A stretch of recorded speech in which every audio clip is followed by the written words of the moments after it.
Bilal Ijaz skills academy में खुश आमदीद। वालेकुम सलाम। ये देखिए, आज जो हम लेटर सीखने जा रहे हैं वो बहुत अहम लेटर है, वो वाई है।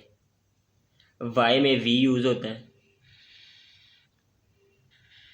और ये देखिएगा, दोबारा देखिएगा, 1 2 2 3 3 4 5 5 1 1 2 2 3 4 4 और 5। 5 अब मुझे बता, इसमें नो कितनी बार यूज़ हो रही है? 3 टाइम नो यूज़ हो रही है, 2 बार मोटा सा यूज़ हो रहा है। दोबारा देखो, 1 2 3 4 4 और 5 5। दोबारा देखें, 1 2 3 4 5 5 1 2 3 4 और 5 5 इसमें ये यूज़ हो रहा है जी। आज के लेक्चर में हमने वाई सीखा।